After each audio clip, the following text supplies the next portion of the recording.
വീട്ടിൽ പോയാൽ ഒരു വോട്ട് ചെയ്യുന്നതിനിടെ അത് നിർബന്ധമാണ് കേട്ടോ. എന്തായാലും ഞാൻ ഷൂട്ട് ചെയ്തിരിക്കും കേട്ടോ. അപ്പോൾ ഇന്ന് നമുക്കൊരു വോട്ട് ചെയ്യുന്നതിനിടെ കണ്ടാലോ. എൻ്റെ സ്ഥിരം വ്യൂവേഴ്സിന് അറിയാൻ പറ്റും രാവിലത്തെ നമ്മുടെ ഫസ്റ്റ് ഐറ്റം കഴിക്കുന്നത് ഏത്തപ്പഴം പുഴുങ്ങിയതും മുട്ട പുഴുങ്ങിയതാണ്. അത് കഴിച്ചു. അപ്പോൾ തന്നെ വയറ് ഏകദേശം ഫില്ലായിട്ടുണ്ട്. പിന്നെ അമ്മയുടെ ഇഡ്ഡലി എനിക്ക് ഭയങ്കര ഇഷ്ടമാണ്, ഇഡ്ഡലി സാമ്പാറും. അപ്പോൾ അതുകൊണ്ടിട്ട് അത് മിസ്സാക്കിയില്ല. ഒരു ഇഡ്ഡലിയും കുറച്ച് സാമ്പാർ എടുത്ത് കഴിച്ചു കേട്ടോ. നല്ല ടേസ്റ്റാണ്. ഇത് കാണുമ്പോഴൊക്കെ ഞാൻ ഓർക്കും, അയ്യോ സാമ്പാറിൻ്റെ റെസിപ്പി എപ്പോഴും ഇടണമെന്ന് ഓർക്കും കേട്ടോ. ഇനി അടുത്ത വീഡിയോ ആവട്ടെ, എന്തായാലും ഇടാവേ. പിന്നെ കുറച്ച് കഴിഞ്ഞപ്പോൾ ഒരു ആപ്പി ഫീസ് കുടിച്ചു കേട്ടോ. ഇത്തിരി പുളി അടക്കം തോന്നി, കാരണം കുറേ നാളെ കുടിച്ചിട്ട് അതുകൊണ്ട് കുറച്ച് പുളി തോന്നി. നല്ല ടേസ്റ്റ് അടിപൊളിയാണ് കേട്ടോ.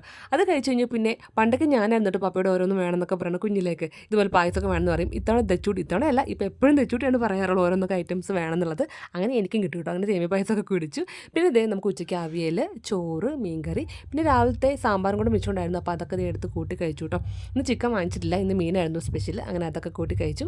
അത് കഴിഞ്ഞ് അല്ലുക്കുഞ്ഞിന് ബ്ലൂ ലേസ് വേണമെന്ന് പറഞ്ഞപ്പോൾ അതേ മാമ പോയിട്ട് ബ്ലൂ ലേസ് വാങ്ങിച്ചുകൊണ്ട് വന്നു. വൈകിട്ട് നമുക്ക് നെയ് റോസ്റ്റും ഉച്ചക്കത്തെ സാമ്പാറും ചായ ആയിരുന്നു കേട്ടോ. അപ്പം അമ്മ ചൂടോട് ഇങ്ങനെ ചുട്ടുകൊണ്ട് വന്നുകൊണ്ടിരിക്കുകയായിരുന്നു. അതുകൊണ്ട് നമ്മളിങ്ങനെ ചൂടോട് തന്നെ കഴിച്ചുകൊണ്ടിരിക്കുകയായിരുന്നു കേട്ടോ. ഒരെണ്ണം മതി എന്നാണ് ഞാൻ പറഞ്ഞ അവസരം 3 വരെ കഴിച്ചു കേസ്ക്കാൻ നല്ല ടേസ്റ്റ് ആയിരുന്നു. പിന്നെ എൻ്റെ വീഡിയോയിൽ ഇടയ്ക്ക് മാത്രം പ്രത്യക്ഷപ്പെടുന്ന ആൾ എൻ്റെ അനിയൻ, അവനൊന്ന് മുഖം കാണിച്ചിട്ട് പോയി കേട്ടോ. അങ്ങനെ എനിക്ക് മതിയാവുന്നിട്ട് ഞാൻ ഏട്ടയുടെ കൊണ്ട് പ്ലേറ്റിൽ നിന്ന് ഒരു ദോശ കൊണ്ട് എടുത്ത് കഴിച്ചു. അപ്പോൾ ഇന്നെന്തായാലും നമ്മൾ തിരിച്ച് ഏട്ടയുടെ വീട്ടിലോട്ട് പോകാൻ കേട്ടോ. പോകുന്ന വഴിക്ക് നമ്മൾ അൽഫാമും കുബൂസൊക്കെ വാങ്ങിച്ചായിരുന്നു. അപ്പോൾ അതും കൂടെ കഴിച്ചു കേട്ടോ. അപ്പോൾ അത്രയുള്ള എന്തൊരു വോട്ട് ചെയ്തിട്ടുണ്ടേ. ബൈ.